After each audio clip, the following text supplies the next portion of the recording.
नमस्कार प्यारे साथियों, कैसे हैं आप सब? आई होप कि सब एकदम बढ़िया होंगे और बहुत ही अच्छी तरीके से अपनी तैयारी कर रहे होंगे। तो चलिए, मैं अंकित गंगवार आप सभी लोगों का एक प्यारी सी क्लास में बहुत-बहुत स्वागत करता हूँ। सभी लोग जल्दी-जल्दी से इस क्लास को देखेंगे और बढ़िया तरीके से क्वेश्चंस को करेंगे। तो जैसा कि मैंने आप लोगों से कहा था कि भाई मंडे से आप लोगों की मैं टॉपिक वाइज़ प्रैक्टिस जो है उसकी क्लासेस शुरू कर दूँगा और आज हमने पहला टॉपिक जो कि हमने नाउन पढ़ाया था, इसीलिए मैंने आपको पहले ही बोल दिया था कि भाई नाउन चैप्टर को पढ़ के आना, रिवाइज करके आना, ताकि आपको एक-एक कॉन्सेप्ट दिखाई देगा यहाँ पे, उस पे बने हुए क्वेश्चन भी दिखाई देंगे। तो इसीलिए मैंने आपको पहले ही बता दिया था कि एक बार उसको रिवाइज करके आना, ताकि आपको क्वेश्चंस आसानी से बनाने में एकदम बिल्कुल बढ़िया तरीके से आप उसको बना ले जाएँ क्वेश्चंस को। ठीक है भाई? तो शुरू करते हैं क्लास को। हमने पहला टॉपिक नाउन उठाया है और नाउन से बनने वाले मैं आपको 100 क्वेश्चन कराऊंगा और 100 क्वेश्चन के लिए हम लोग 5 क्लासेस लेने वाले हैं। 5 क्लासेस लेने वाले हैं मतलब 20 क्वेश्चन एक क्लास में हम लोग रखेंगे। अब ऐसा हमने इसलिए किया है ताकि जो क्लासेस की लेंथ है वो ज़्यादा बड़ी ना हो और आप आसानी से क्लासेस को कर पाएँ और हमें एक क्वेश्चन को एक्सप्लेन करने के लिए प्रॉपर टाइम भी मिल जाए। ठीक है भाई? चलिए, तो आगे बढ़ते हैं। पहला क्वेश्चन आप लोगों के सामने शो हो रहा है। ज़रा आंसर करिएगा इस क्वेश्चन का। वीडियो पॉज़ करके आराम से आप आंसर कर सकते हैं। बाकी मैं एक ही बात कहना चाहूँगा, मेरे भाई लाइव क्लास ऐसा नहीं है कि मैं करना नहीं चाहता। मैं भी चाहता हूँ कि लाइव क्लास की जाए, बट लेकिन मेरे चैनल से लाइव क्लासेस नहीं हो पा रही हैं। मैं नहीं जानता कि यूट्यूब ने ऐसा क्या कर रखा है चैनल पे मेरे, बट क्लासेस लाइव नहीं कर पा रहा हूँ मैं। तो इसी वजह से मुझे रिकॉर्डेड क्लास ही करनी पड़ रही है। बस की आशा करता हूँ कि आप इस चीज़ को समझेंगे। ठीक है? तो बिना टाइम वेस्ट किए पहले क्वेश्चन पे चलते हैं। ज़रा इसका आंसर करिएगा आप लोग। क्वेश्चन पढ़िए क्या कह रहा है। कह रहा है his loyalty and honesty are above suspect. अब सबसे पहले आप बात को समझिएगा। यहाँ पे हिज लॉयल्टी एंड ऑनेस्टी ये दो चीजें दे रखी हैं और आपसे मैंने क्या कहा था, एंड कंजंक्शन के साथ में ऑनेस्टी और लॉयल्टी ये दोनों एक एक चीज है, यानी मिलकर ये अपने आप में प्लूरल सेंस में काम करेंगी। तो यहाँ पे ये जो आर वर्ब लगा रखी है बिल्कुल ठीक है, यहाँ गड़बड़ नहीं है। कई बच्चे ये सोच लेंगे कि भैया जी लॉयल्टी और ऑनेस्टी दोनों तो अब्स्ट्रैक्ट नाउन है और आपने बताया था अब्स्ट्रैक्ट नाउन जो होते हैं वो अनकाउंटेबल के सेंस में होते हैं, तब तो वर्ब यहाँ सिंगुलर आनी चाहिए, बट ऐसा नहीं है। इन दोनों को हम मेरे भाई अलग अलग एक या दो करके काउंट करेंगे कि भाई लॉयल्टी एक अलग चीज है और ऑनेस्टी अलग चीज है। तो दो चीजों की बात कर रहे हैं, इसीलिए ये जुड़ के अपने आप में प्लूरल हो जाएंगी। तो आर वर्ब यहाँ ठीक है, लेकिन गड़बड़ मैं आपको बता रहा हूं क्या है। देखो आर के बाद यहाँ पे एब प्रेपो दे रखी है और ये सस्पेक्ट इस प्रेपो का क्या बनना चाहिए, ऑब्जेक्ट बनना चाहिए। बट आप यहाँ पे ये समझो, ये सस्पेक्ट जो होता है ये वर्ब होती है, इसका मतलब होता है किसी पर संदेह करना। तो ये वर्ब है, लेकिन हमें प्रेपो के लिए क्या चाहिए, तो आप कहेंगे भैया प्रेपो अपने तुरंत बाद अपना ऑब्जेक्ट लेती है। प्रेपो अपना तुरंत बाद क्या लेती है, अपना ऑब्जेक्ट लेती है। अब ऑब्जेक्ट कौन होता है, तो आप कहेंगे भैया या तो कोई नाउन होगा या कोई प्रोनाउन होगा, बट यहाँ तो वर्ब दे रखी है, तो वर्ब ऑब्जेक्ट का काम थोड़ी ना करेगी। तो यहाँ पे वर्ब ऑब्जेक्ट का काम नहीं करेगी, यानी गड़बड़ जो हमें दे रखी है वो किस पार्ट में दे रखी है भाई, ये रही, ये गड़बड़ है यहाँ पे। यहाँ पे सस्पेक्ट वर्ब दे रखी है तो ये गलत हो गया। अब हमें यहाँ पे नाउन फॉर्म अप्लाई करनी पड़ेगी, तो हम क्या बोलेंगे, सस्पिशियस। क्या बोलेंगे मेरे भाई, सस्पिशियस। ठीक है, यहां पे हमें नाउन फॉर्म अप्लाई करनी पड़ेगी। तो किस पार्ट में गड़बड़ है भाई, ए वाले पार्ट में। ठीक है, ए वाले पार्ट में गड़बड़ है पहले क्वेश्चन के। चलिए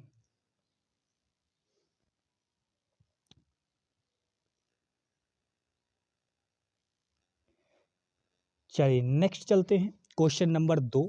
जरा इस क्वेश्चन का आंसर कीजिए मेरे भाई, इस क्वेश्चन का आंसर कीजिए। क्वेश्चन पढ़िए। कह रहा है the Sharmas have been living here for about a decade. समझने की कोशिश करेंगे। देखो द शर्मा यहाँ पे जो आपको दे रखा है ये सब्जेक्ट है बीन लिविंग ये आपका वर्ब वाला पार्ट है। उसके बाद हेयर आपको एडवर्ब ऑफ प्लेस लगा के दे रखी है, फिर फॉर प्रेपोजिशन है, फिर अबाउट यहाँ पे मेरे भाई टाइम से रिलेट कराने वाली प्रेपोजिशन है, क्योंकि ये एक तरीके से पीरियड ऑफ टाइम बन रहा है, इसी वजह से यहाँ पे ये फॉर प्रेपोजिशन आ रखी है। अबाउट अ डिकेड का मतलब होता है यहाँ पे एक दशक से रहने की बात आ रही है। डिकेड का मतलब होता है 10 वर्ष का समय, ठीक है। तो अब यहाँ पे हम देखते हैं गलती क्या है। देखो गलती की अगर आप नोटिस करोगे तो मेरे भाई यहाँ पे सबसे पहली बात आप मुझे ये बात बताओ, क्या आप जानते हो कि ये जो एपॉस्ट्रोफी एस होता है इसका कहाँ यूज किया जाता है? तो आप कहेंगे भैया जी बिल्कुल जानते हैं, इसका यूज पोजीशन दिखाने के लिए किया जाता है। क्या दिखाने के लिए किया जाता है मेरे साथी? पोजीशन दिखाने के लिए। बट आप मुझे बताओ, क्या यहाँ पर शर्मा के अलावा कोई दूसरा नाउन नजर आ रहा है क्या? तो आप कहेंगे ऐसा तो कहीं नहीं आ रहा, क्योंकि भाई एक बात बताओ, जब दो नाउन आपको दिए होते हैं तभी तो एक नाउन की पोजीशन दूसरे नाउन पे दिखाई जाती है, तभी तो हम उसके लिए एपॉस्ट्रोफी एस का यूज करते हैं।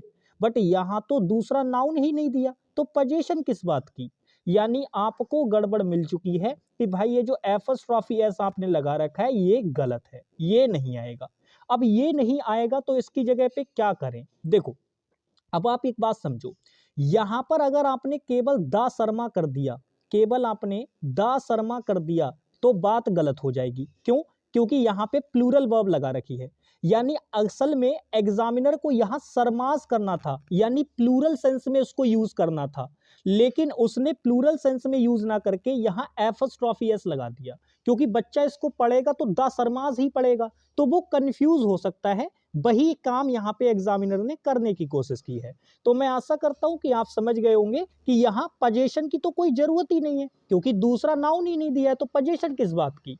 तो यहाँ हमें प्लूरल करना था, तो सरमाज ये वाला नहीं आएगा मेरे भाई। आपको प्लूरल बनाने के लिए पहले शर्मा लिखना होगा और उसमें एस लगा देना होगा नॉर्मल, फिर आपकी ये सारी बात ठीक हो जाएगी। यानी ए पार्ट में क्या है? गड़बड़ है। ए पार्ट में क्या है मेरे भाई? गड़बड़ है।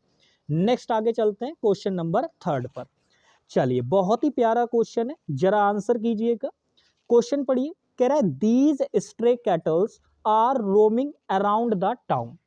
अब आपको एक बात याद होगी, मैंने आपसे नाउन जब मैं आपको पढ़ा रहा था तब मैंने आपको पहले उसके बारे में बेसिक जानकारी दी थी, नाउन से रिलेटेड कि नाउन कितने प्रकार के होते हैं, होता क्या है नाउन, प्रत्येक टाइप के बारे में भी मैंने आपको बताया था। फिर मैंने आपको बताया था कि आपको ये एकेडमिक पर्पस वाली चीजें अलग होती हैं, एग्जामिनर जब क्वेश्चन पूछता है तो वो कॉम्पिटिटिव वाली चीजों को ज्यादा पकड़ता है। तो वहां पे जब मैंने कॉम्पिटिटिव वाले टाइप बताए थे आपको, तो वहां मैंने आपको बताया था कि कुछ नाउन ऐसे होते हैं जो मेरे भाई, कुछ नाउन ऐसे होते हैं जो कि सिंगुलर और आपके प्लूरल दोनों की तरह यूज हो जाते हैं। मतलब नाउन वो वही रहेगा, उसमें कुछ भी करने की जरूरत नहीं है। वही नाउन आपका सिंगुलर की तरह भी यूज हो जाएगा और प्लूरल की तरह भी यूज हो जाएगा। अब ऐसे कौन कौन से नाउन होते हैं? जैसे आपको याद होगा मैंने आपको बताया था कैटल, ऐसे अगर हम बात करें तो मैंने आपको बताया था सीप, ऐसे अगर मैं बात करूं तो मैंने आपको बताया था डियर। ये ऐसे कुछ नाउन होते हैं, आपको ये कभी भी दे रखे होंगे ना, तो आप इनको सिंगुलर की तरह यूज करना चाहोगे तो सिंगुलर की तरह भी यूज कर सकते हो, प्लूरल की तरह यूज करना चाहोगे तो प्लूरल की तरह भी आप इनको यूज कर सकते हो। यानी ये वर्ड आपके ऐसे ही रहेंगे, चाहे आप सिंगुलर यूज करो चाहे प्लूरल यूज करो। यानी अगर मैंने कैटल का कैटल्स कर दिया तो मेरे प्यारे साथी ये बात गलत हो जाएगी। ये बात कैसी हो जाएगी? गलत हो जाएगी, आपको ऐसा नहीं करना है। तो कैटल का अगर आपको प्लूरल चाहिए, भाई नॉर्मली क्या होता है, अगर हमें किसी सिंगुलर नाउन को प्लूरल नाउन बनाना होता है तो हम जनरली उसमें क्या करते हैं, एस या फिर ईएस ऐड कर देते हैं। बट कुछ नाउन ऐसे होते हैं जिनमें ऐसा नहीं करना होता, वो सिंगुलर और प्लूरल दोनों में सेम ही रहते हैं। तो ये वही वाली कैटेगरी है। तो ये सीप हो गया, आपका कैटल हो गया, डियर हो गया, ये उसके कुछ एग्जाम्पल्स है, तो आप इनका ध्यान रखिएगा। यहाँ पे देखो कैटल्स करके दे रखा है, इसीलिए ये चीज क्या हो जाएगी? गलत हो जाएगी। अब यहाँ पे एक प्यारा सा प्रश्न जो बच्चों के दिमाग में आ सकता है, उसको भी मैं जरा यहाँ पे कॉन्वे कर लेता हूँ। भाई देखो, आपके दिमाग में ये प्रश्न आ सकता है कि भैया जी जब ये सिंगुलर और प्लूरल दोनों में सेम दिखेगा तब हम कैसे पहचानेंगे कि ये सिंगुलर की तरह यूज हुआ है या प्लूरल की तरह? तो मेरे प्यारे साथी समझो, अगर मैं सिंगुलर की तरह इसको यूज करूंगा तो इससे पहले डेफिनेटली मैं एक ऐसा आर्टिकल यूज करूंगा या ऐसा कोई एडजेक्टिव या डिटरमिनर यूज करूंगा जो इंडिकेट करेगा कि ये कैटल या फिर डियर या सीप जो बर्ड है ये अपने आप में सिंगुलर है। जैसे एग्जाम्पल के तौर पे अगर मैंने यहां पे लिखा दीज डियर, तो आप तुरंत मुझे देख के बता देंगे कि भाई डियर यहां पे प्लूरल है। कैसे प्लूरल है? क्योंकि भाई इससे पहले मैंने दीज लगा रखा है। लेकिन यहीं पर अगर मैंने दिस लिख दिया, दिस डियर, तो अब यहां पे आप इसको देख के तुरंत बता देंगे कि भैया जी ये कैसा है, सिंगुलर है, क्योंकि अब इससे पहले क्या लग रखा है, दिस लग रखा है। तो आपको इससे पहले जो चीज लगा के दे रखी होगी, चाहे वो आर्टिकल हो, चाहे वो डिटरमिनर हो, या कोई एडजेक्टिव आपको दे रखा हो, तो आप उसको देख के बता देंगे कि आपके ये वर्ड सिंगुलर तरीके से यूज हुए या प्लूरल तरीके से। हाँ, और एक चीज और है कि आपको वर्ब को देख के भी पता चल जाएगा, ठीक है, इससे भी पता चल जाएगा। लेकिन कभी कभी क्या करता है एग्जामिनर, गलती करके दे देता है। अब इसी क्वेश्चन में अगर एक गलती और बनाने की कोशिश करेगा तो आप ये समझो, जैसे मान लो मैं यहाँ पे कैटल करके दे देता, ये एस नहीं लगाता, केवल कैटल करके दे देता, और यहाँ मैं आर की जगह इज वर्ब लगा देता, तो क्या गलती नहीं होती? गलती तो तब भी हो जाती, क्योंकि दीज को देख के मैं ये पहचानता कि कैटल यहाँ प्लूरल सेंस में यूज है, और जब ये प्लूरल सब्जेक्ट बन रहा है तो मेरे साथ ही यहाँ वर्ब भी प्लूरल आएगी। मैं हर क्वेश्चन में समय लूंगा क्योंकि मैं उसकी सारे पॉसिबिलिटी जो एक्सपेक्ट हैं वो सब समझाना चाह रहा हूं आपको। ठीक है भाई, चलो अब हम चलते हैं नेक्स्ट क्वेश्चन पे। तो आशा करता हूं इसका आंसर आप समझ गए होंगे, कैटल्स नहीं होगा, कैटल होगा। कराने को मैं 20 क्वेश्चन, मुश्किल से 10 मिनट नहीं लगेंगे मुझे कराने में, बहुत जल्दी करा के निकल जाऊंगा। लेकिन मैं नहीं चाहता ना, टॉपिक वाइज प्रैक्टिस बैच का मतलब होता है कि क्वेश्चन के अंदर जो भी चीजें यूज हो रही हैं वो सारी की सारी आपको बताई जाए। ठीक है, चलिए नेक्स्ट क्वेश्चन पे चलते हैं। क्वेश्चन पढ़िए और वीडियो पॉज करके इसका आंसर कीजिएगा। क्वेश्चन कह रहा है I thanked him for his advices. बड़ा प्यारा क्वेश्चन है। आपको याद होगा मैंने आपसे बताया था कि आपके जितने भी अनकाउंटेबल नाउन होते हैं, मेरे भाई जितने भी अनकाउंटेबल नाउन होते हैं उनको हमेशा एज अ सिंगुलर मान के चला जाता है, इनका कभी भी प्लूरल नहीं किया जाता। ये बात मैंने आपको बताई है। तो आपको ये बात याद रखनी है कि कभी भी कोई भी अनकाउंटेबल नाउन आएगा तो वो हमेशा सिंगुलर यूज किया जाएगा, उसको कभी भी आप उसका प्लूरल नहीं बनाएंगे। और दूसरी चीज अगर मैं आपको बताऊं तो मेरे भाई इनके साथ आने वाली जो वर्ब होती है वो भी हमेशा कैसी आती है प्यारे साथी? सिंगुलर आती है। कैसी आती है? सिंगुलर आती है। समझ में आ गई बात? चलिए बहुत बढ़िया। तो यहां पे आपको ये चीजें समझ के चलनी है। यहां पर अगर हम बात करें एडवाइस, ये सलाह होती है। अब कई लोगों को लगता है कि उसने मुझे एक सलाह दी, दो सलाह दी, लोग मान के चल लेते हैं, अज्यूम कर लेते हैं, बट ऐसा नहीं होता। आपका जो एडवाइस होता है ये एक अनकाउंटेबल नाउन होता है। तो यहाँ पे आपने जो ये एस लगा रखा है ये गलत हो जाएगा भाई। किस पार्ट में गड़बड़ है? सी वाले पार्ट में। सी वाले पार्ट में यहाँ पे गड़बड़ हो जाएगी। ठीक है, बाकी मैं आपको एक बात और बताना चाहूंगा, मेरे साथ ही एक बात और ध्यान रखना है। यहाँ पे जो एडवाइस वर्ड होता है ये दो तरीके से लिखा जाता है, एक तो ऐसे और एक मेरे भाई इस तरीके से। अब दोनों में अंतर क्या है वो समझ लेते हैं। तो आपको याद रखना है ये वाला जो एडवाइस होता है ये नाउन होता है, और ये वाला जो एडवाइस होता है वो वर्ब होता है। एग्जामिनर दोनों को ना इंटरचेंज कर देता है।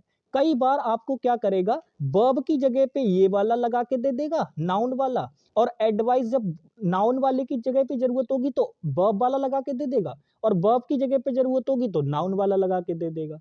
तो ये चीजें भी एग्जामिनर करता रहता है, तो भाई ये भी आपको आइडेंटिफिकेशन पता होना चाहिए। ठीक है भाई, चलिए अब हम लोग चलते हैं आगे। चलिए नेक्स्ट आगे चलते हैं भाई। क्वेश्चन नंबर 5, बड़ा क्वेश्चन है लेकिन आसानी से आप इसको कर लेंगे। क्वेश्चन पढ़िए, कह रहा है cyclone Idai is regarded as one of the worst typical cyclone on record to affect Africa and the southern hemisphere as a whole. बताइए क्या गड़बड़ आपको नजर आ रही है? वीडियो पॉज कीजिएगा, आराम से सोच के बताना है किस पार्ट में आपको गड़बड़ नजर आ रही है। देखो भाई, अगर आप यहाँ पे नोटिस कर पा रहे होंगे तो मेरे प्यारे साथी आप एक बार ये देखिए, कह रहा है साइक्लोन इडाई, फिर कह रहा है इज रिगार्डेड, फिर कह रहा है एज वन ऑफ। आपको एक बात समझनी होगी, मैं कुछ आपको टर्म बता रहा हूं, आप उनके बाद हमेशा ध्यान रखिएगा। जैसे ईच ऑफ हो गया, ईच ऑफ। ऐसी अगर मैं बात करूं तो आपका वन ऑफ हो गया, या वन की जगह कोई और भी काउंटिंग हो सकती है। ऐसी अगर हम बात करें तो सम ऑफ हो गया। ऐसी अगर हम बात करें तो एनी ऑफ हो गया।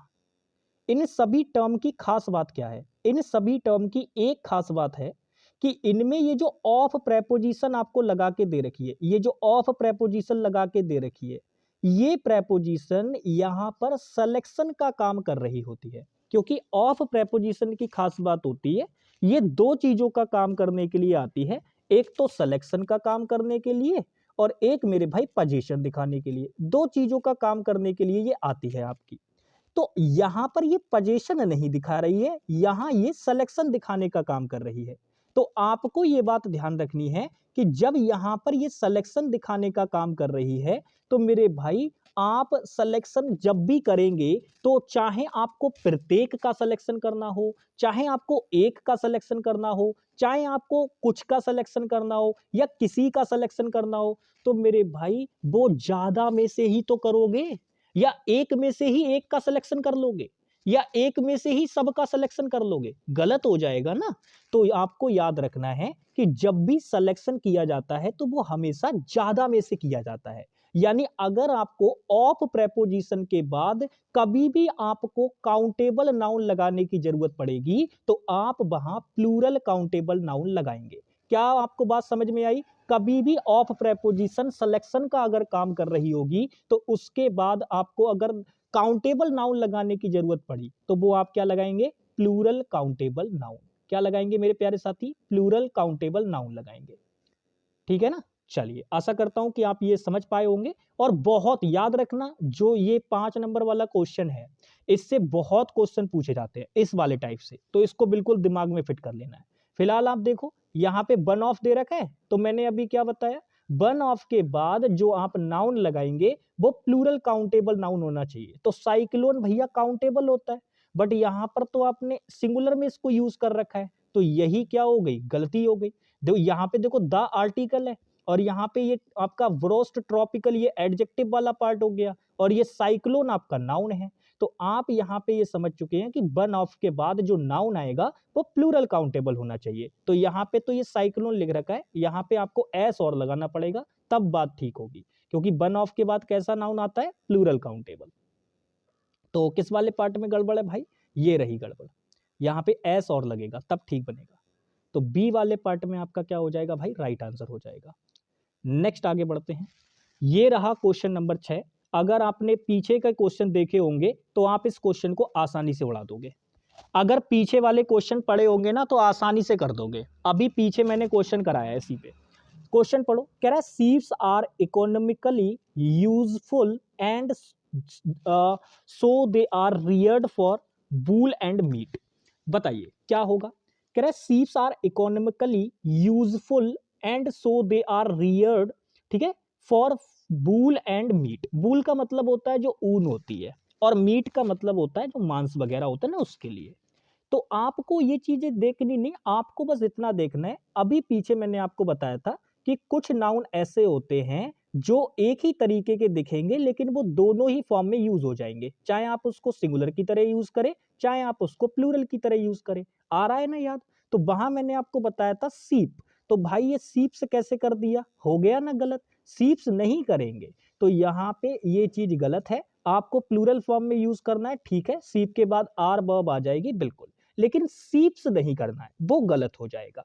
तो किस वाले पार्ट में गड़बड़ है भाई? फर्स्ट वाले पार्ट में गड़बड़ है, सीप्स नहीं करेंगे किसी भी कीमत पे। अब आपको कैसे, आप कहेंगे भैया जी कैसे आइडेंटिफाई किया कि यहाँ पे सीप्स, यहाँ पे जो ये प्लूरल सेंस में ही है? तो मेरे भाई देखो, सबसे पहली बात तो ये है कि यहाँ पे ये प्लूरल वर्ब लगा रखी है, और कोई भी ऐसा नहीं कि सिलेक्शन वगैरह करने की बात हो रही हो, सीधे सीधे सब्जेक्ट दिया है, उसके बाद वर्ब लगा रखी है। तो अब सीप्स तो होता ही नहीं है, और यहाँ पे हम सीप लगाएंगे तो वो प्लूरल सेंस में इसलिए वर्क करेगा क्योंकि इससे पहले कोई आर्टिकल वगैरह भी नहीं लगाया, कुछ भी ऐसा नहीं लगाया जो कि पूरी तरीके से एक तरीके से दिखाए। लेकिन आगे जाके आप ये नोटिस करो कि यहाँ पे सी प्लूरल सेंस में ही रहेगा, वो यहाँ पे ये हिंट आपको मिल रहा है आगे जाके। दे आप अच्छी तरीके से जानते हैं ये प्लूरल के लिए ही आता है, तो इसका मतलब यहां ये दे इंडिकेट कर रहा है कि हम जो यहां शीप की बात कर रहे हैं वो प्लूरल सेंस में कर रहे हैं। तो आगे जाके आपको हिंट दिया है, पीछे कोई हिंट नहीं दिया, इसके साथ में कोई हिंट आपको नहीं दिया है, आगे जाके हिंट दे रखा है दे, तो वहां से हमने इसको पहचान लिया कि ये प्लूरल सेंस में यूज होगा। क्लियर है भाई? बहुत बढ़िया। चलिए आगे बढ़ते हैं। Next question, question number 7। इस क्वेश्चन का आंसर कीजिएगा। ये क्वेश्चन भी बहुत बढ़िया है। अब इस क्वेश्चन के अंदर हम बढ़िया तरीके से चीजों को सीखने वाले हैं कि जो पोजीशन होती है वो क्या होती है। चलिए क्वेश्चन पढ़िए। सबसे पहले कह रहा है the picture of the Kings is exactly like the king himself. भाई जो राजा की जो तस्वीर है वो बिल्कुल वैसी ही है जैसा कि राजा स्वयं है। अब यार राजा की तस्वीर है तो बिल्कुल उसी के जैसी तो होगी, क्या मतलब है यार? तो इस क्वेश्चन आपसे पूछ लिया। अब इस क्वेश्चन में अगर आप नोटिस करोगे तो यहाँ पे देखो एपॉस्ट्रोफी एस भी लगा रखा है और ऑफ वाला स्ट्रक्चर भी लगा रखा है।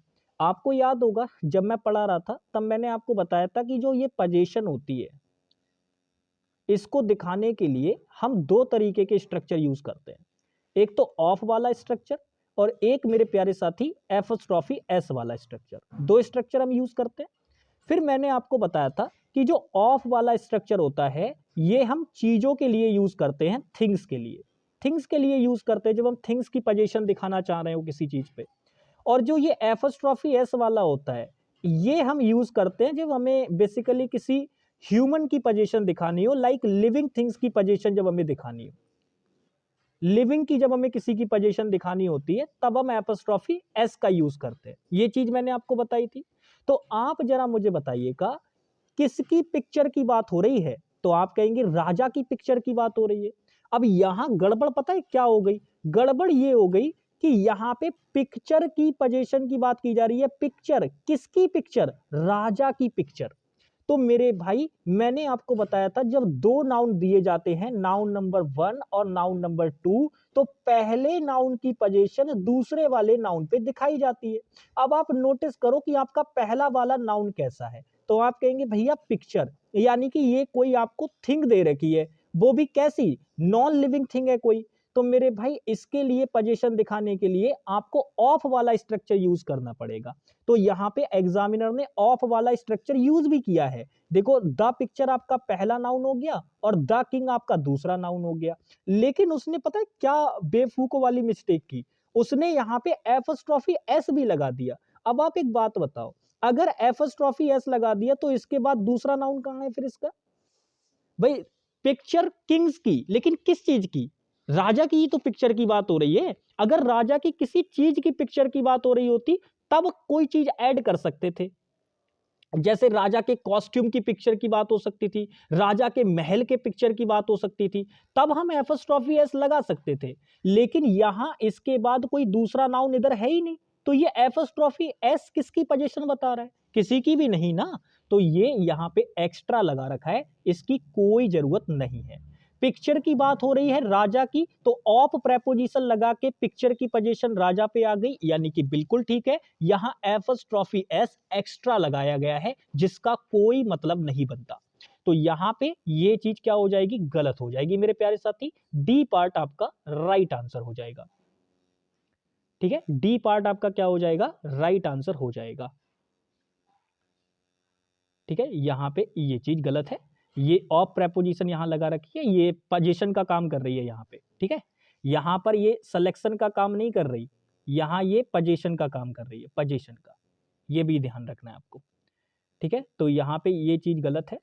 किस पार्ट में आंसर है भाई आपका? ये रहा आंसर।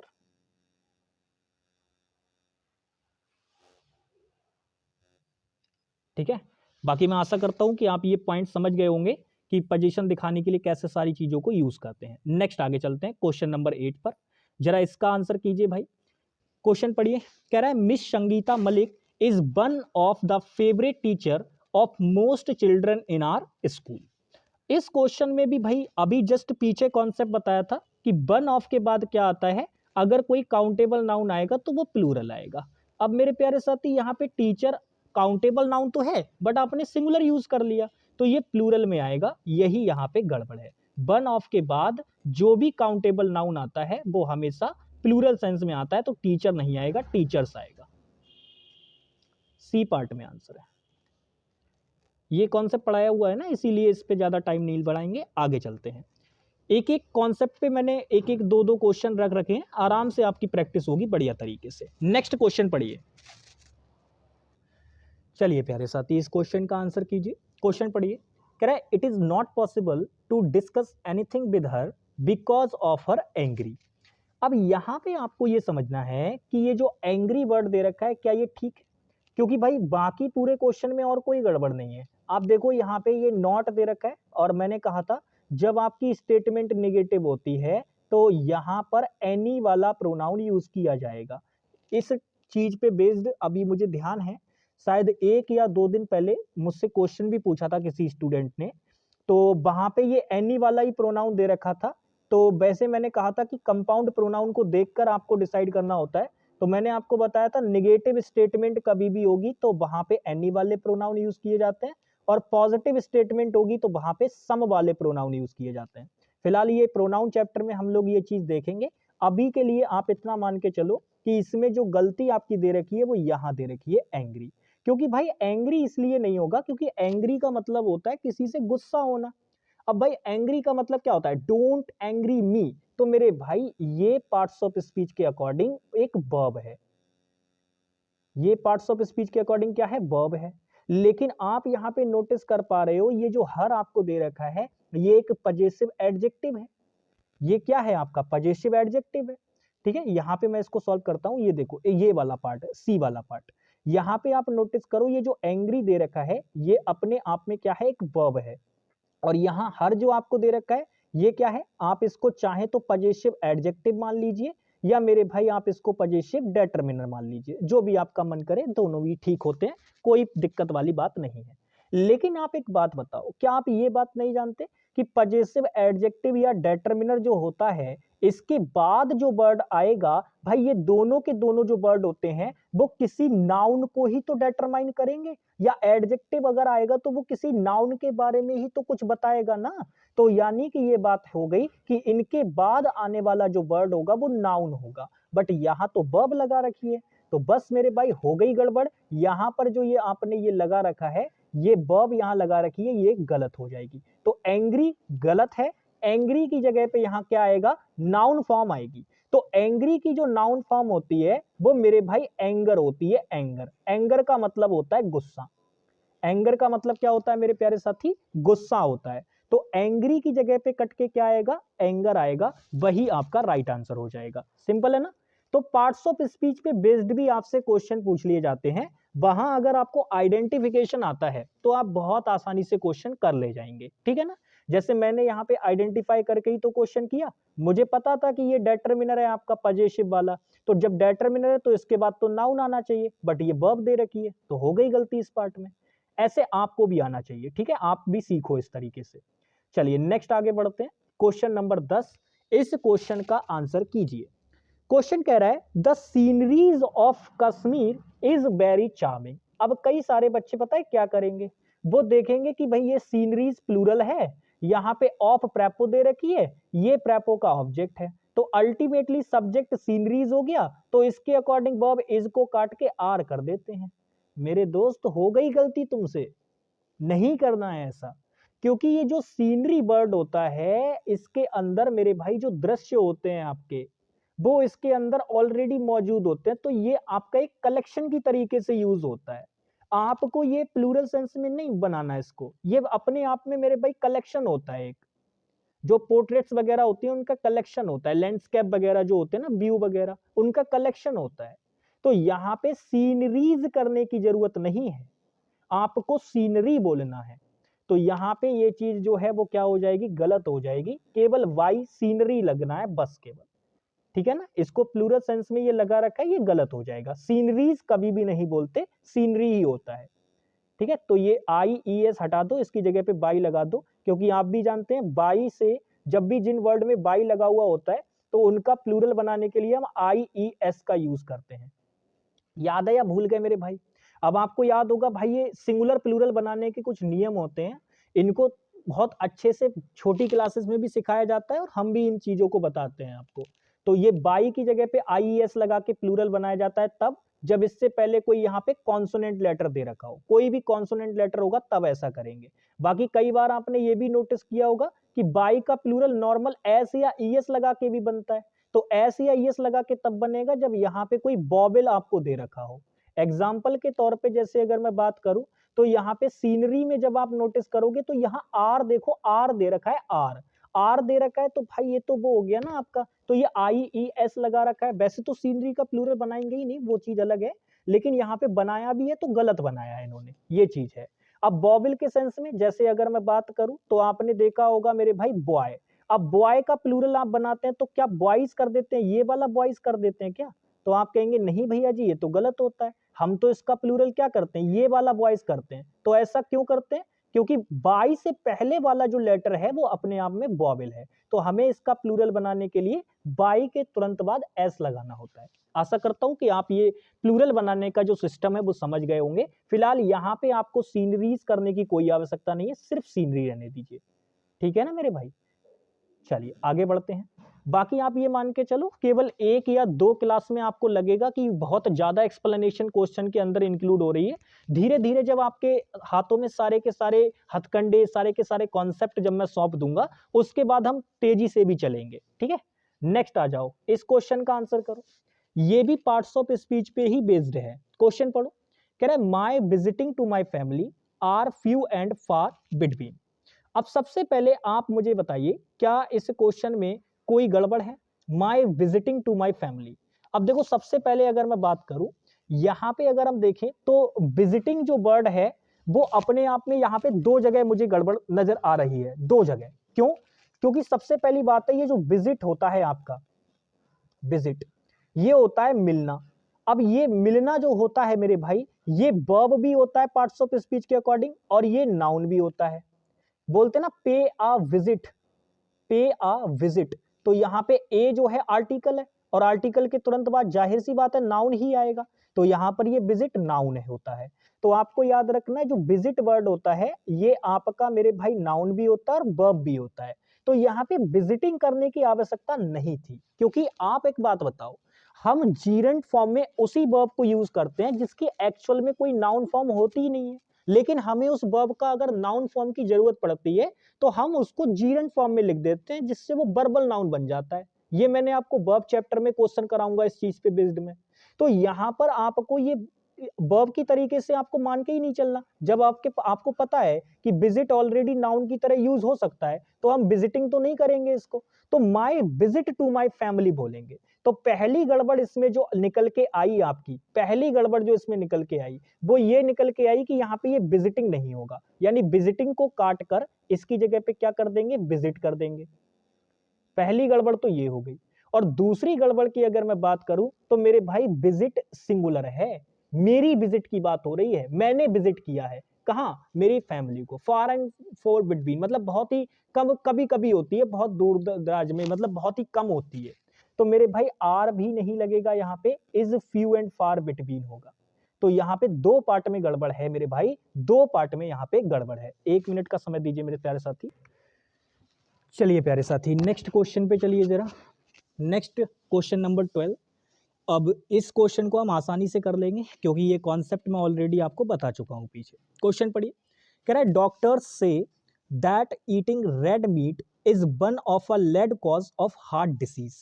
तो भाई सबसे पहली बात ये है, आपको क्या बताया था, वन ऑफ के बाद जो आप नाउन यूज करेंगे अगर वो काउंटेबल नाउन है तो वो प्लूरल सेंस में यूज होगा, बट यहाँ पे सिंगुलर लगा रखा है। देखो फिर से वही गलती, तो काउजेस होगा ना कि काउस। किस पार्ट में गड़बड़ है भाई, ए वाले पार्ट में। अब ये चीज आपको पढ़ा रखी है ना, इसको बार बार एक्सप्लेन थोड़ी ना करना है, एक बार आपको बता दिया, अब आप अच्छी तरीके से उसको दिमाग में बिठा लो। अब नेक्स्ट आ जाओ। नेक्स्ट क्वेश्चन नंबर 13 है, बताइए इसका आंसर क्या होगा। क्वेश्चन पढ़िए, कह रहा है the neighbourhood were getting disturbed with loud music that was playing at the wedding party in the big bungalow. अब सबसे पहले आप ये समझना, एक प्यारी सी बात बता रहा हूं, मैंने आपको बताया था जो नाउन होते हैं, जब मैं आपको बेसिक पढ़ा रहा था नाउन का तब मैंने आपको बताया था कि जो नाउन होते हैं वो 5 टाइप के होते हैं, यानी 5 प्रकार के होते हैं आपके नाउन। फिर मैंने उसमें आपको एक टाइप बताया था अब्स्ट्रैक्ट नाउन। कौन सा नाउन बताया था मैंने आपको प्यारे साथी? Abstract noun.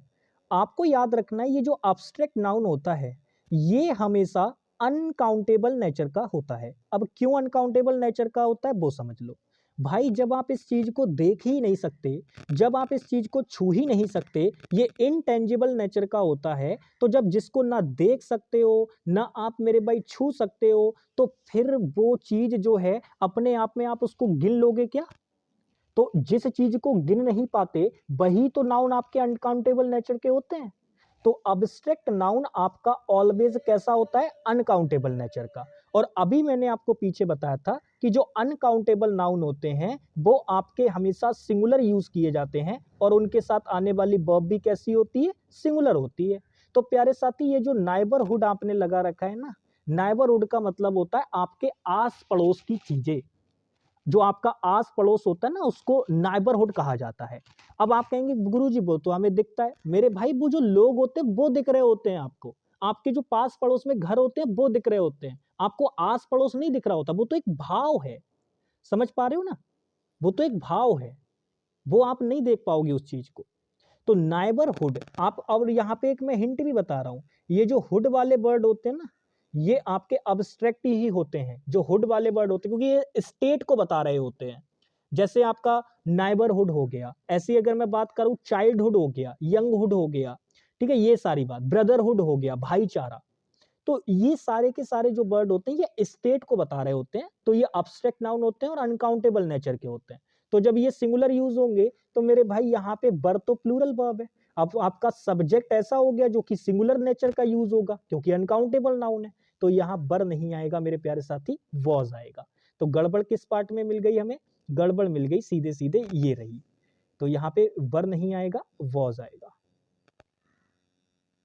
B part. Next आगे चलते हैं।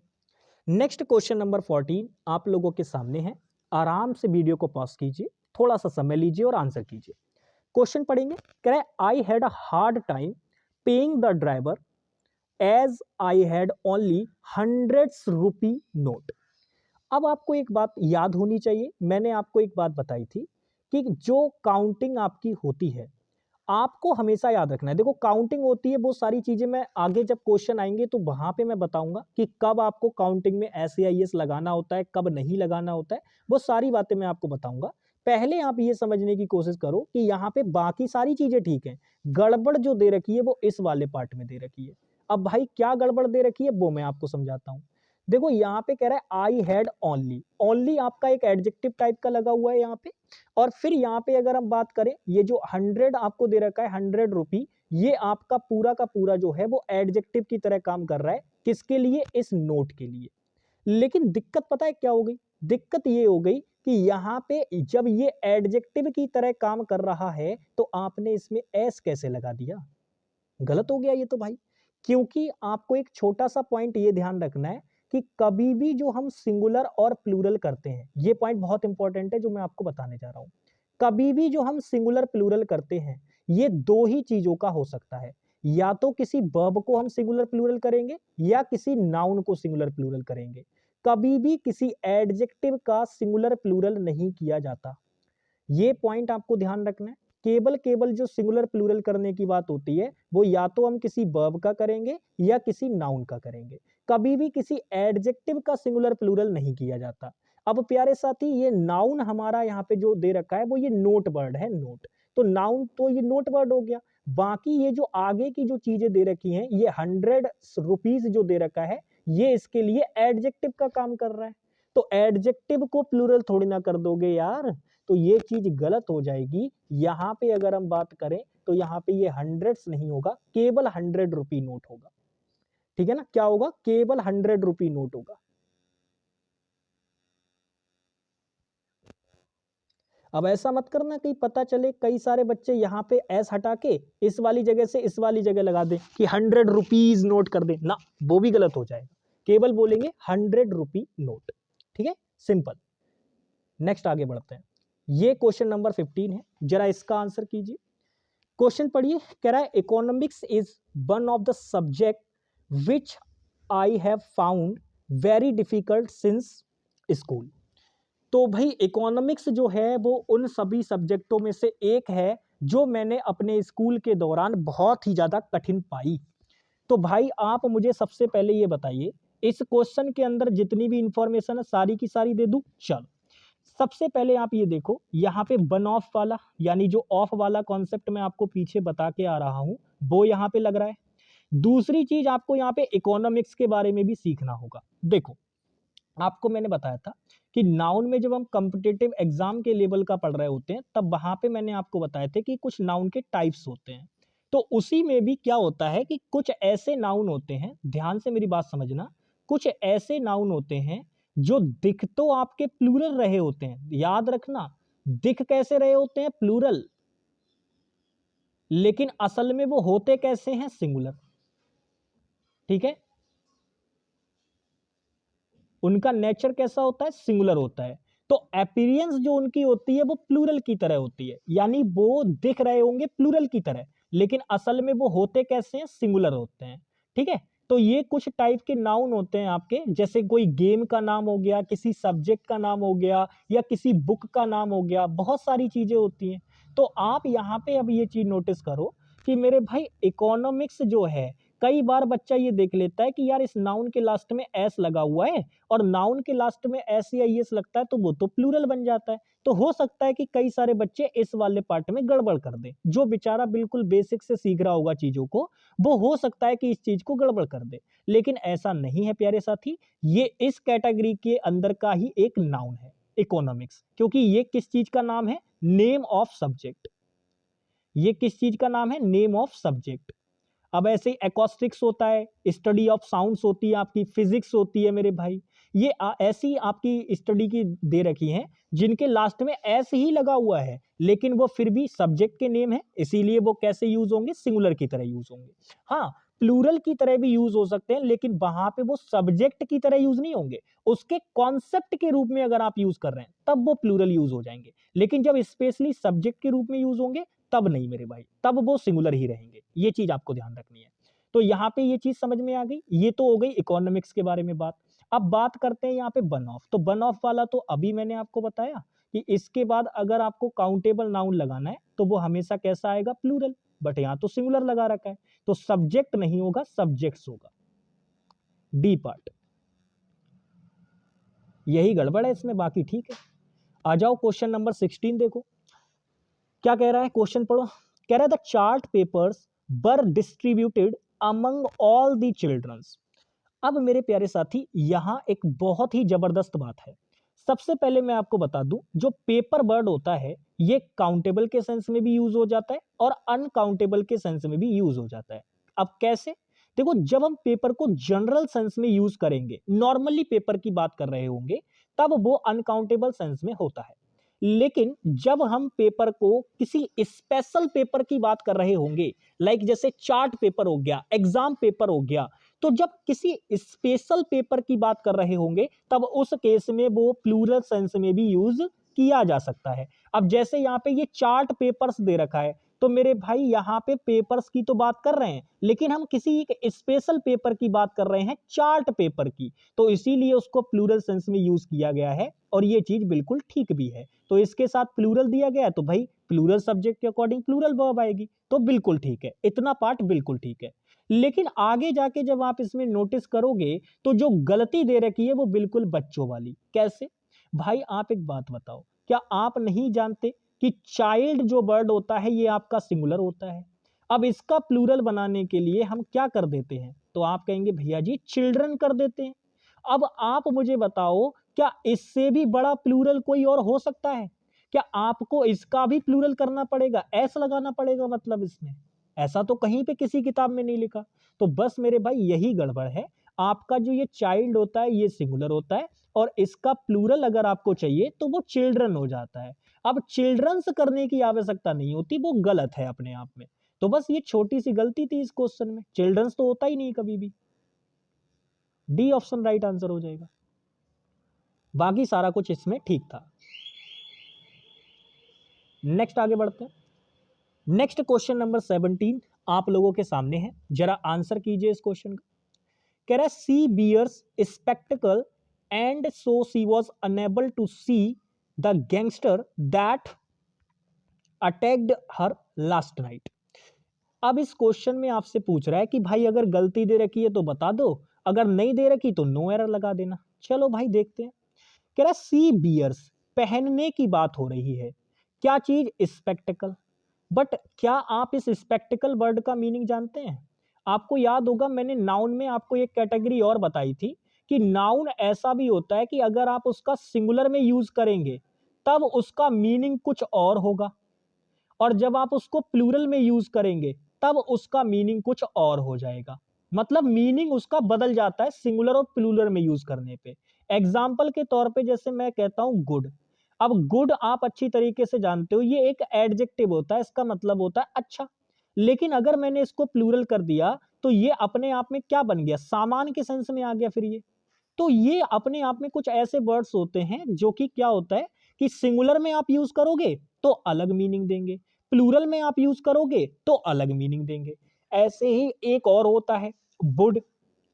अब देखो वुड अगर आपने अकेले लग रखा है तो ये लकड़ी का सेंस दे रहा है, लेकिन अगर आपने इसमें एस लगा दिया यानी इसको प्लूरल कर दिया, वुड्स कर दिया, तो अब ये जंगल के सेंस में आ गया। समझ पा रहे हो ना? तो सिंगुलर और प्लूरल कुछ नाउन ऐसी कैटेगरी के होते हैं जो कि सिंगुलर में अपना अलग मीनिंग करेंगे और प्लूरल में अपना अलग मीनिंग करेंगे। ठीक है, डिफरेंट डिफरेंट मीनिंग रखते हैं सिंगुलर प्लूरल के अंदर। तो अब ये जो नाउन आपको दे रखा है स्पेक्टिकल, ये उसी कैटेगरी का है। जब आप इसको सिंगुलर की तरीके से यूज करोगे तो ये मेरे भाई एक व्यू का मीनिंग करेगा। व्यू मतलब दृश्य टाइप का, उसका मीनिंग करेगा। लेकिन जैसे ही आप इसको प्लूरल सेंस में यूज करते हो, यानी आप इसको कर देते हो स्पेक्टिकल्स, क्या कर देते हो? स्पेक्टिकल्स, तब मेरे भाई ये आपका जो मीनिंग करेगा वो गॉगल का करेगा, यानी कि चश्मे का मीनिंग करेगा। समझ पा रहे हो ना मेरे भाई? तो यहां पर जो गड़बड़ आपको दे रखी है वो यहां पे अगर हम बात करें तो ये स्पेक्टिकल पहन, भाई लड़की है तो वो क्या दृश्य पहन लेगी? भाई चश्मा ही पहनने की बात हो रही है ना। तो यहां पे जो आपको ये स्पेक्टिकल दे रखा है ये वाला स्पेक्टिकल यहां नहीं आएगा। यहां जो स्पेक्टिकल आएगा वो मेरे प्यारे साथी प्लूरल फॉर्म वाला आएगा, क्योंकि चश्मे की बात हो रही है। तो सिंपल सी बात थी। आई होप कि आप इस कैटेगरी को भी समझ गए होंगे और मैंने ये कैटेगरी भी आपको बता रखी है बढ़िया तरीके से।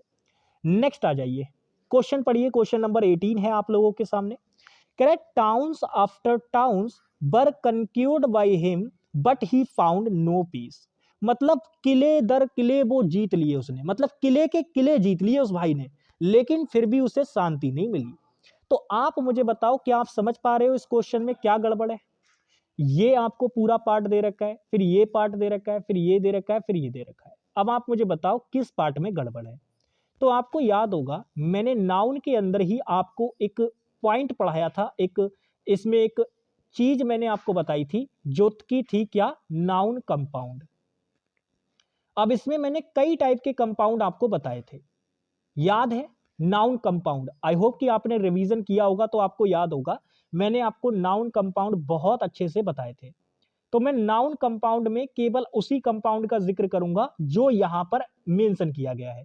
इसमें मैंने नाउन कंपाउंड में आपको एक टाइप बताया था कि आपको क्या होगा, यहां पर एक नाउन दे रखा होगा, फिर आपको एक प्रेपो लगा के दे दी जाएगी, और फिर मेरे भाई आपको एक नाउन और दे रखा होगा। हालांकि इसके भी दो टाइप बनते हैं। एक तो ये वाला कि इस तरफ जो नाउन है और इस तरफ जो नाउन है ये दोनों के दोनों सेम होंगे। कैसे होंगे मेरे भाई? सेम। तो ऐसे केस में पता है क्या होता है, जब नाउन प्रेपो नाउन का कंपाउंड बनता है और दोनों के दोनों नाउन जो आपको दे रखे हैं वो मेरे भाई सेम हो। कैसे हो? सेम। तो ऐसे केस में हमें करना ये होता है कि ये दोनों के दोनों जो नाउन है, ये दोनों के दोनों जो नाउन है इनको सिंगुलर रखना पड़ता है, इनको प्लूरल नहीं कर सकते। और ये सिंगुलर की तरीके से ही काम करता है मेरे प्यारे साथी। कैसे काम करता है पता है? क्योंकि ये प्रेपो के बाद ये वाला जो नाउन होता है वो ऑब्जेक्ट बन जाता है, तो अल्टीमेटली सब्जेक्ट ये वाला ही नाउन रहता है। अब चूंकि हमने दोनों को सिंगुलर में यूज किया था तो हमारा जो सब्जेक्ट बनता है वो सिंगुलर ही बनता है। इस वजह से वर्ब भी ऐसे कंपाउंड के बाद क्या आती है? सिंगुलर आती है। तो ये एक नाउन कंपाउंड है जो कि नाउन प्रेपो नाउन का है, और वो भी सेम सेम नाउन। देखो यहाँ पे आफ्टर आपको प्रेपो दे रखी है, यहाँ पे टाउन और यहाँ पर भी टाउन, यानी प्रेपो नाउन प्रेपो नाउन। तो ये सेम सेम नाउन वाला दे रखा है, यानी दोनों के दोनों कैसे लिखे जाएंगे, सिंगुलर लिखे जाएंगे। तो यहां पर जो आपको ये एस लगा के दे रखे हैं दोनों में, ये चीज गलत हो गई। अब दूसरी चीज मैंने कहा कि इस आफ्टर के बाद जो ये वाला नाउन है, ये मेरे भाई कैसा हो जाएगा, इसका ऑब्जेक्ट बन जाएगा, क्योंकि प्रेपोजिशन के बाद उसका ऑब्जेक्ट आता है। तो अल्टीमेटली जो आपका सब्जेक्ट बचा, जो आपका सब्जेक्ट बचा वो कौन है, ये वाला टाउन। तो ये वाला टाउन जब सब्जेक्ट है तो ये सिंगुलर है, तो इसके अकॉर्डिंग जो वर्ब आएगी वो भी कैसी आएगी, सिंगुलर आएगी। तो मेरे भाई यहां वर नहीं आएगा, वॉज आएगा। क्या आएगा, वॉज आएगा। ठीक है, ये भी यहाँ पे गड़बड़ है। तो कुल मिलाकर गड़बड़ क्या हो गई, ये भी चीज गलत है यहाँ पे, ये भी गलत है और ये वर भी गलत है यहाँ पे। तो आंसर हमारा क्या हो जाएगा, ए पार्ट। आशा करता हूं कि आप ये नाउन का कंपाउंड समझ गए होंगे। मैंने सारे के सारे नाउन कंपाउंड आपको बहुत अच्छे से पढ़ाए हुए हैं। अगर आप जानते हैं तो आसानी से क्वेश्चन कर ले जाएंगे, कोई दिक्कत नहीं आएगी आपको बिल्कुल।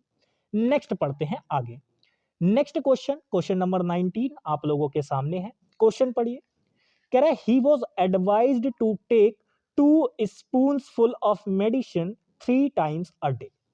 इस क्वेश्चन में बताइए क्या गड़बड़ आपको नजर आ रही है। देखो, अगर मैं आपको एक मजेदार बात बताऊं तो आप अच्छी तरीके से जानते हैं कि जिस वर्ड के लास्ट में फुल सफिक्स लगा होता है वो वर्ड अपने आप में पार्ट्स ऑफ स्पीच के अकॉर्डिंग क्या हो जाता है, एडजेक्टिव हो जाता है। जनरली हम ऐसा मान के चलते हैं।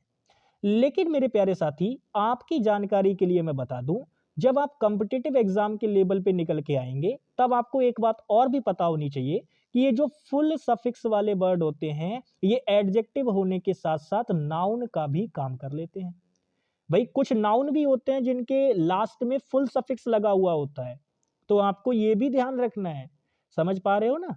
तो आप यहाँ पे अगर मैं आपको बताऊं तो ऐसे नाउन का सिंगुलर और प्लूरल करने से एग्जामिनर क्वेश्चन पूछता है, मतलब सिंगुलर का प्लूरल कैसे बनाना है जो फुल वाले नाउन होते हैं। तो मैं उसका एक का आपको करके बता देता हूं। देखो इसमें होता क्या है, अब आप अच्छी तरीके से जानते हो कि ये पूरा का पूरा नाउन है, फुल इसमें सफिक्स लगा हुआ है। ऐसे तो इसका कोई अपने आप में वजूद नहीं है फुल का, वैसे कोई वजूद है बताओ, इस सफिक्स का वैसे कोई वजूद है, तो आप कहेंगे नहीं। लेकिन जब ये किसी नाउन के अंदर ऐड हो जाता है तब इसका वजूद बन जाता है। तो मेरे भाई सफिक्स का काम ही यही है कि किसी नाउन के या किसी वर्ड के अंत में जुड़ के ये क्या करेगा, एक नया मीनिंग बना लेता है।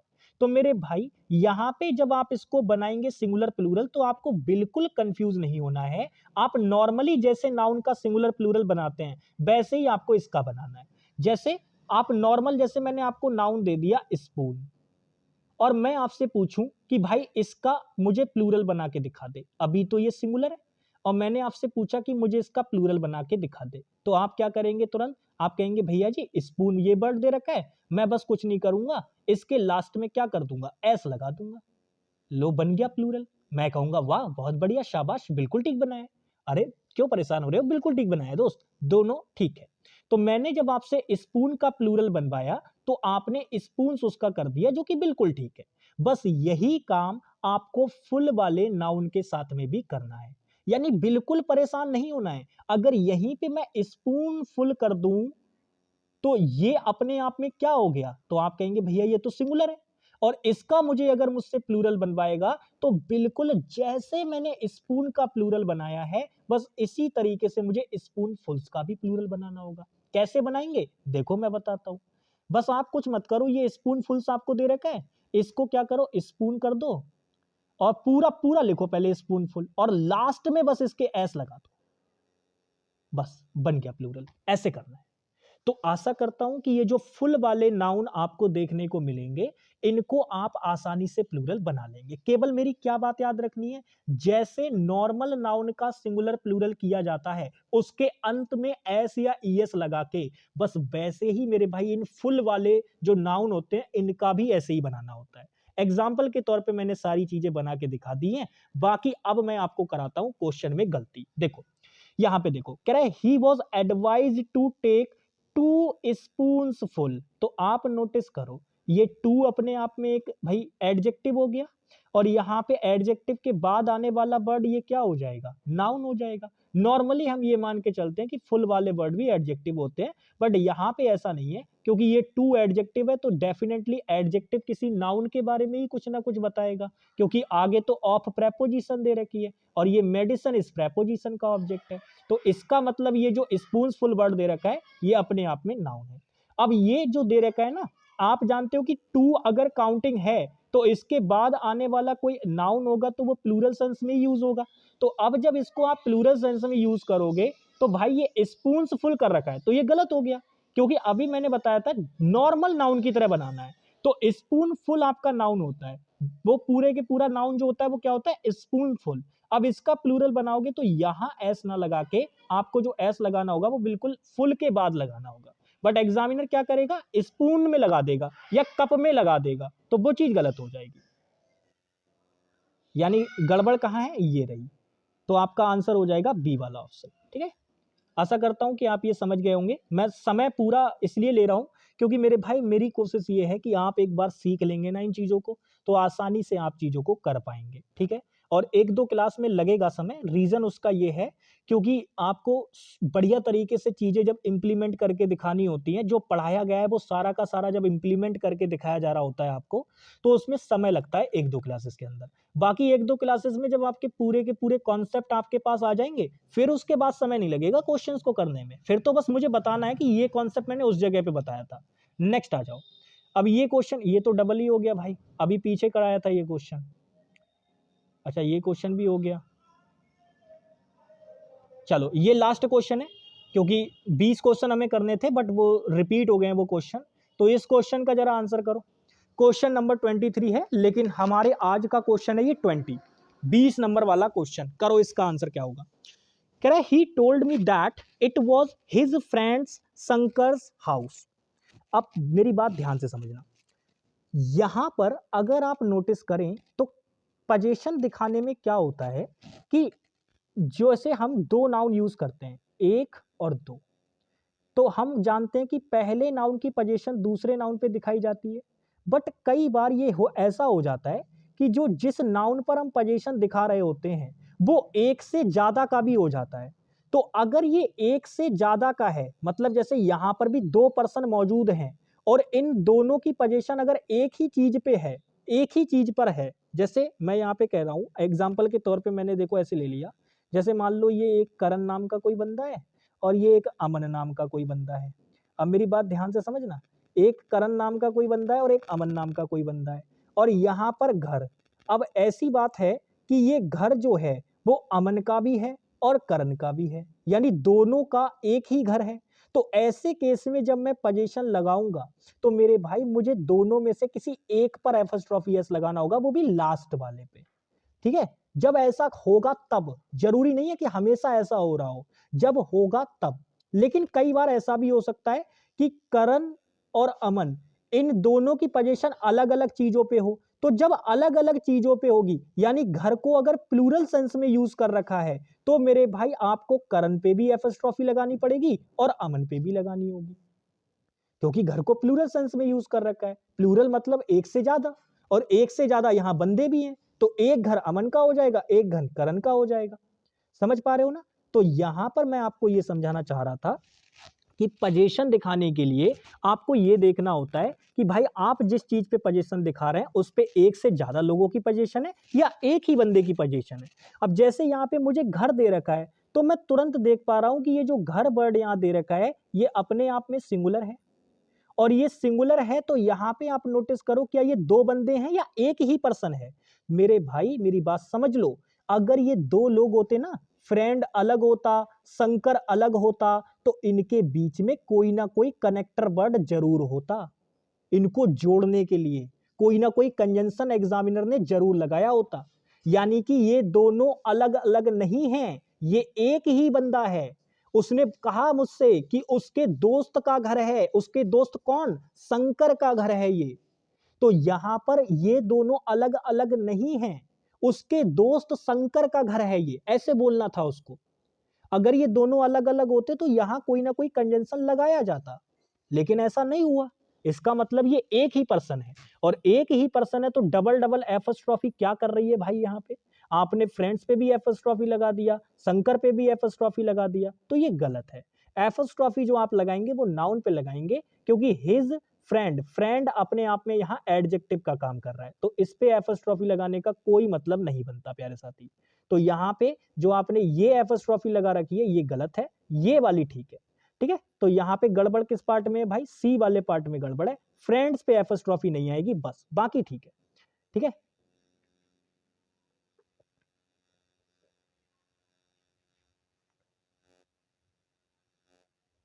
चलिए बहुत बढ़िया। तो यहाँ पे मैंने 20 क्वेश्चंस आप लोगों को करा दिए हैं। बाकी मिलते हैं आप लोगों से नेक्स्ट क्लास में, और ये टॉपिक वाइज प्रैक्टिस बैच की पहली क्लास हमारी थी। आशा करता हूँ कि आपको पसंद आई होगी। बाकी आप ये देख सकते हो कि 20 क्वेश्चन की क्लास लेने में ही लगभग हमें 1 घंटे का समय लग गया, और इसका रीज़न बस इतना ही है क्योंकि मेरे भाई जितना एक्सप्लेन मैं कर सकता था, मेरे करने का अगर मैं एक्सप्लेन करता तो मैं और लंबा खींच देता इसको, मैं 1.5-2 घंटे पे भी चली जाती क्लास, लेकिन उससे कोई फायदा नहीं है।